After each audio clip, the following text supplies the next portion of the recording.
Primetime edition of the news this 21st day of the month of August 2025. We begin with the headlines. Traveling into and out of the city of Douala has remained a nightmare, with people having to wait for hours on the same spot due to heavy traffic congestion. Vuri Senior Divisional Officer calls on road users to collaborate with traffic controllers in order to facilitate movement. And Cameroonians react to the benevolent gesture of many in raising the demanded sum for the release of the 5 children kidnapped in the far north region. While others consider this as financing terrorism movement, others see it as an opportunity for politicians to seize, especially during this election period. Get these and other stories in the full newscast when we come back.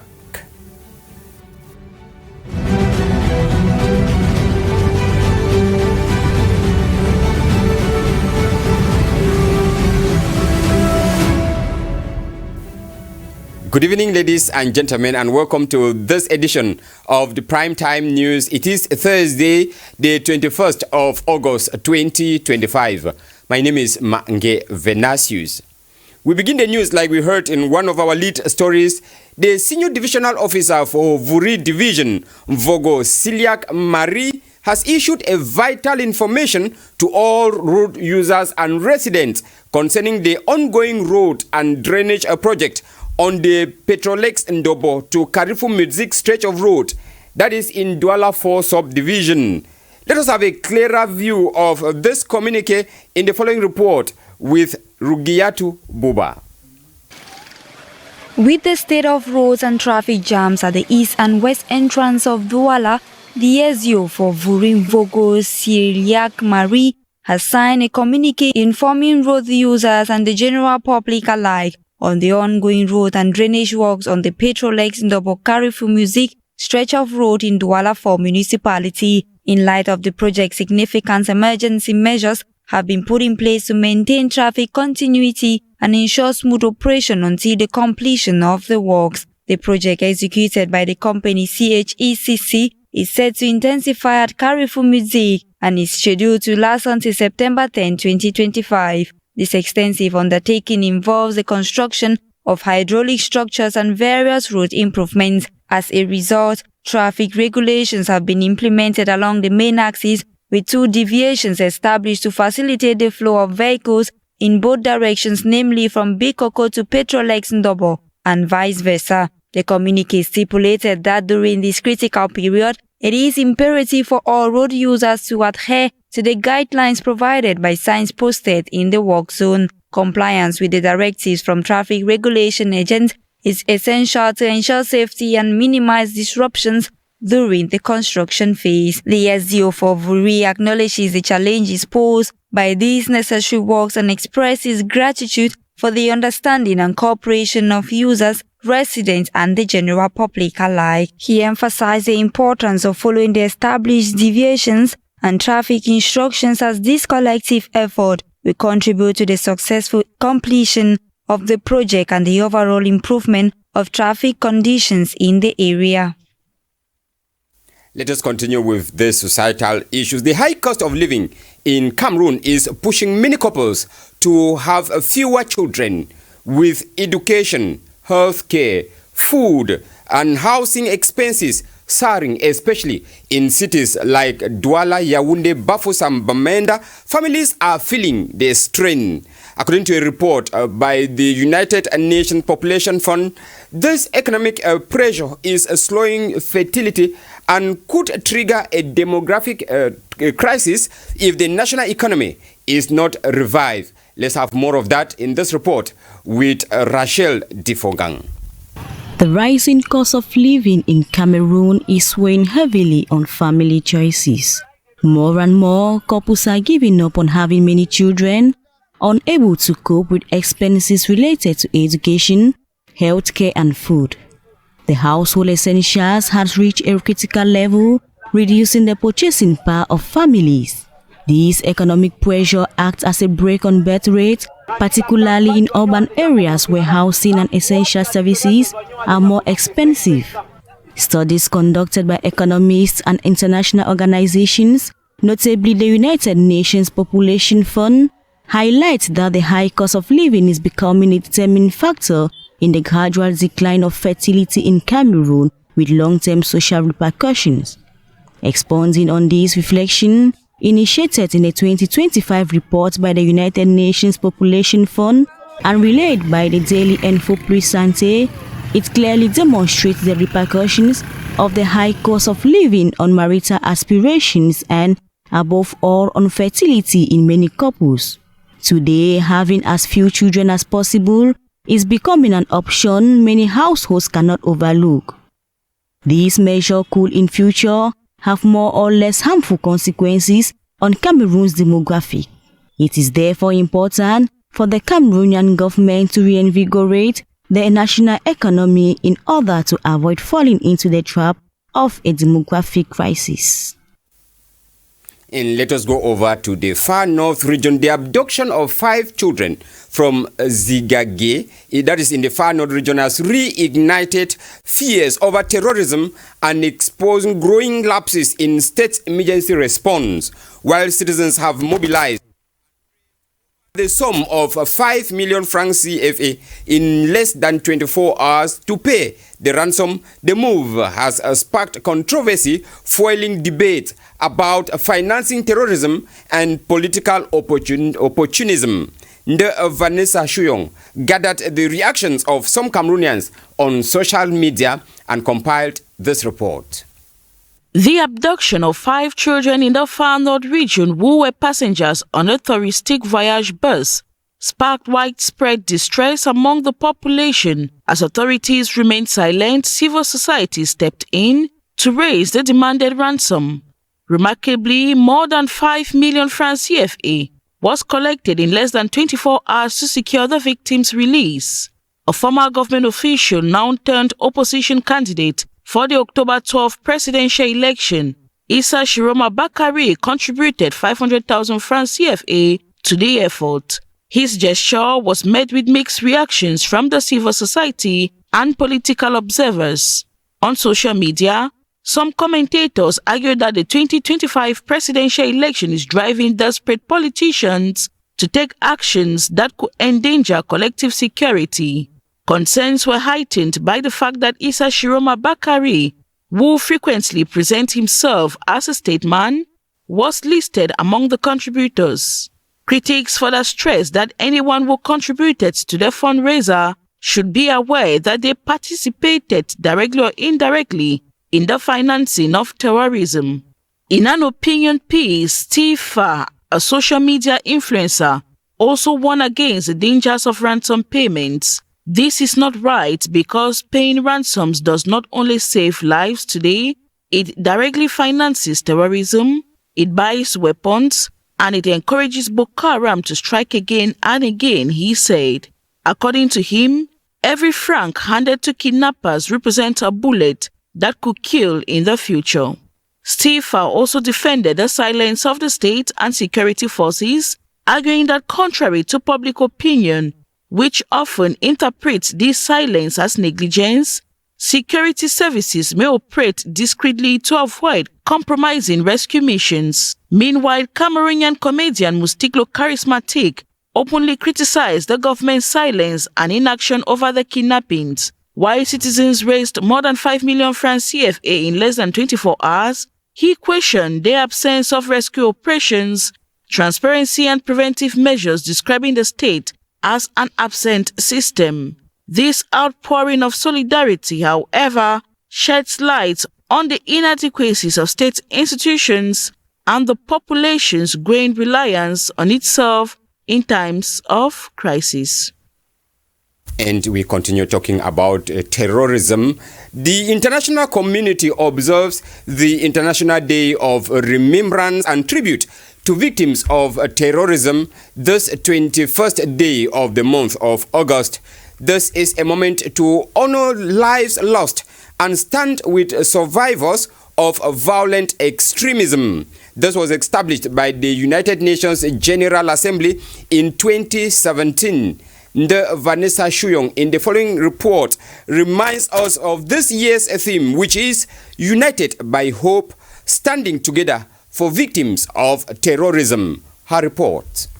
In Cameroon, the International Day of Remembrance and Tribute to the Victims of Terrorism carries a particular meaning. For more than a decade, communities in the far north region have borne the brunt of terrorist attacks, especially from Boko Haram and its allied groups.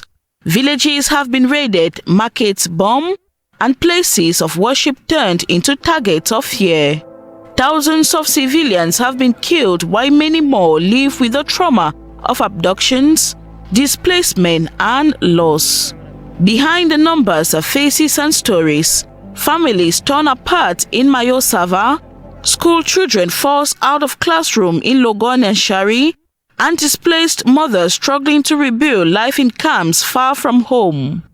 Today's commemoration is not only about mourning, it is also about resilience, the courage of survivors who keep speaking out, the solidarity of host communities who open their doors to the displaced, and the ongoing efforts of humanitarian workers and security forces to protect civilians.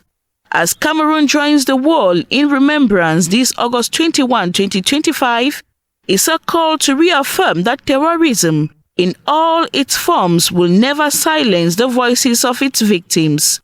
Their memory must guide us towards peace, justice, and stronger support for those left behind.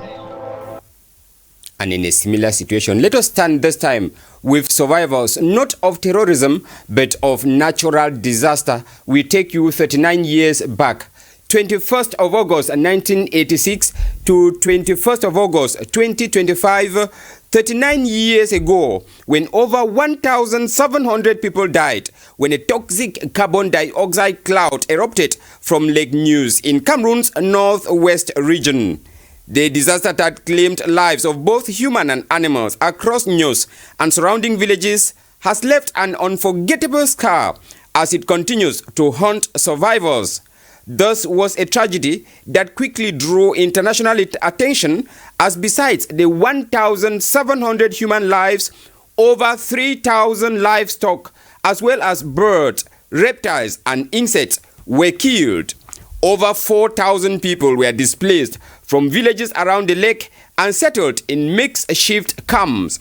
39 years after, the suffering of these survivors has been aggravated by the ongoing Anglophone crisis in the English-speaking regions of Cameroon. And we come back to other issues, this time religious news. The Minister of Territorial Administration, who doubles as the President of the National Hajj Commission, that is Paul Atanganji, after extensive consultation with organizers, informs the Muslim community in Cameroon that the registration window for the Hajj 2026 is open and will run till December 15th, 2025. Let us get details of that communique in this report with Rugiyatu Buba.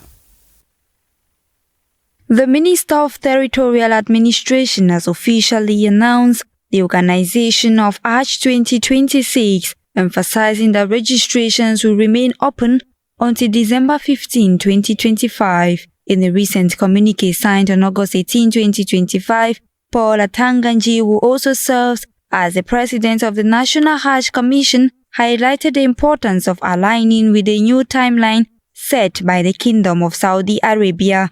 This follows extensive consultations with coordinators to ensure a smooth registration process for the Muslim community. To facilitate a seamless experience for potential pilgrims, the minister strongly encourages individuals interested in making the holy journey to Mecca to connect with the designated coordinators. This outreach is crucial for avoiding any last-minute complications and ensuring that all necessary arrangements are in place well ahead of the pilgrimage. By engaging with the coordinators early, pilgrims can secure their spots and prepare adequately for the journey. Registrations for Hajj 2026 will be processed through the one-stop shop located at Afrikland First Bank with a fee based on the Hajj 2025 price of 3 262,620 francs CFA to mitigate the risk of last-minute rushes and to accommodate as many pilgrims as possible. Candidates are urged to act promptly and approach the authorized coordinators who hold the exclusive authority to manage the registration process. It is important to note that the one-stop shop will be closed once the registration quota is reached, underscoring the necessity for timely action. Therefore, it is time for Muslim community, especially faithful, who would want to undertake that holy journey to start making hay while the sun shines. We talk agriculture. A new chapter in Cameroon's agricultural revolution begun recently in the Far North region. Authorities officially inaugurated the Marwa regional branch of the National Center for Studies and Experimentation of Agricultural Machinery. The move is expected to boost food production and transform farming practices in the Far North region. We have details with Ashley Johnson. In Marwa recently, the governor of the Far North, Mijiawa Bakari, presided over the official opening of the regional cinema branch. The event also marked the installation of local officials and the launch of the agro-pastoral mechanization campaign for this year. This new branch comes equipped with heavy machinery, trucks and tractors, a tangible step towards modernizing farming in this part of the country. Ouverture de l'antenne régionale de Marwa. The opening of this Marwa regional branch is just putting into effect the instructions of the head of state to enable the farmers benefit from the proximity of the services of the agricultural mechanization branch. It also comes to increase production. Local authorities and citizens say this initiative could transform food security in the region. Nos populations apprécient à leur juste valeur. The population is appreciating this realization by the President of the Republic. It is now left for us to make sure our agriculture will be one that will nourish us sufficiently. The governor of the Far North also underscored the impact this project is expected to have. Cet apport mécanisme est indéniable. Apportera certainement une révolution agricole. The establishment of this regional branch is in line with Cameroon's broader strategy to modernize production tools and improve agricultural transformation. With mechanization now within reach, the Far North could soon witness a genuine leap in productivity. And in politics, as Cameroon prepares to elect who will govern the country in the next 7 years, the human rights defender Barrister Alice Nkom paid a courtesy visit to the Archbishop of the Metropolitan Archdiocese of Douala, Monseigneur Samuel Kleda. That was this Thursday morning, to receive his blessings and encouragement. In the following report, we bring to you details of that visit. Within the backdrop of a very sensitive period the country is going through prior to the upcoming presidential election, the human rights defender Barrister Alice Nkom paid a courtesy visit to the Metropolitan Archbishop of Douala, His Grace Samuel Kleda, Thursday, August 21st, 2025. With his spiritual counseling and guidance, Barrister Alice Nkom says her visit was aimed at tapping encouragement and strength from Archbishop Kleda. The motive of our visit is to have from him all the words of comment dit sagesse, wisdom in this period of pre-electoral situation in Cameroon. You know the situation of his parish people. He has a lot of people who suffer like us. So we came to tell him that we will need him to organize our messages. The human rights defender acknowledged that the Archbishop is a voice for the voiceless and those who suffer. After a lengthy discussion behind closed doors, Barrister Nkom says she is satisfied with what they have discussed and will equally be a guide for those who suffer. He will be with us, with those who suffer. And there are so many, and that we will try to give hope to them too, and to help Cameroon people to know their right to happiness, because everybody deserves to be happy in this world. So we are just encouraged. We know that we have the church with us. So we know that we have the Spirit of God with us. So we are going back home very gonflé, as you say in French.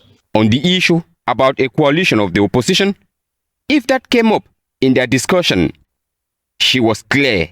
In principle, bien sûr, he cannot be against that.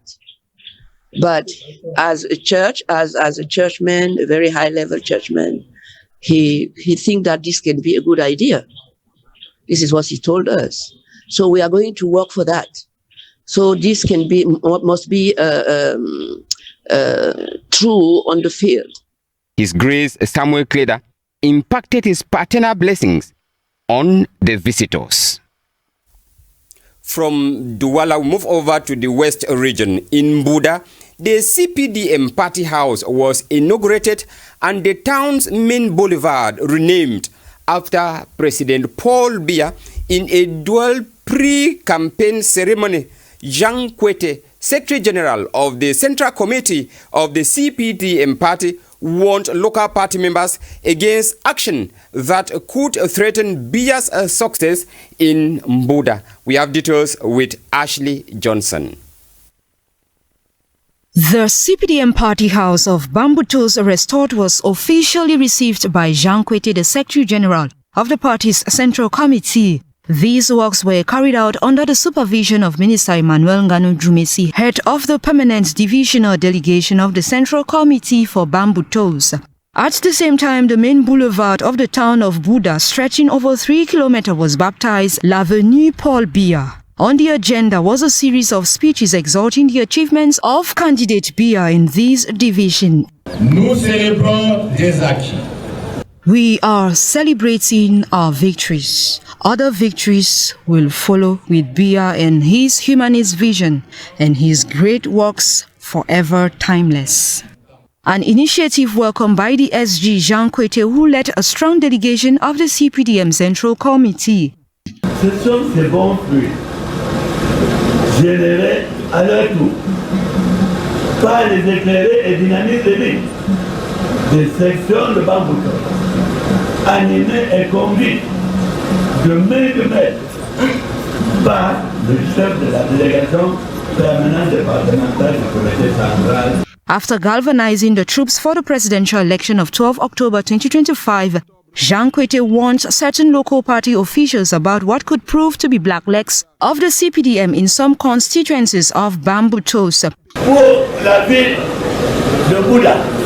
For the town of Buda, I'm seriously drawing the attention of the president of the section, the mayor, the people from other villages, and even the villages of other divisions. A quasi-successful pre-campaign activity, even if within public opinion in Buda, some citizens did not understand why this boulevard, once named after President Ahijo, was renamed after President Biya. These events signal a renewed focus on strengthening party presence and engagement in Bambutos, setting the stage for continued mobilization and political activities ahead of the 2025 presidential elections. And in sports, the Miri subdivision, that is in Diamari division of the Far North region, has kicked off its whole-day football championship, Vacances Citoyennes et Patriotiques, uniting 10 cantons in a festive tournament aimed at promoting youth engagement and community spirit. Sports lady Rachel Difongang tells us more in this report. Football fever swept through the Miri subdivision in Diamari this weekend with the launch of the holiday championship, Vacances Citoyennes et Patriotiques. Organized by the Miri Council, the tournament brings together 10 teams representing the subdivision's 10 cantons, offering the population a lively and unifying way to enjoy the holiday season. Nous sommes là pour demander à nos jeunes d'avoir des comportements responsables pendant ces vacances-là. Il y a les tentations, il y a les mauvaises choses, d'avoir l'esprit du patriotisme, d'avoir l'esprit de fair play et surtout de faire confiance au chef de l'État, son Excellence Paul Biya. More than just a football competition, the championship is designed to engage young people constructively during the holidays while strengthening community bonds through sport. Amener mes jeunes à s'intéresser au football et la cohésion sociale, le fair play, le vivre ensemble. C'est le moment de rappeler aux jeunes de faire toujours confiance à l'État et pendant les élections de faire un bon choix. Le choix de la paix, le choix de la continuité. Presiding over the opening ceremony, the divisional officer emphasized the importance of football as the king of sport in fostering unity, discipline and patriotic values among the youth. The launch featured an exciting opening match between Mabang and Dongola, with Mabang securing a 1-0 victory.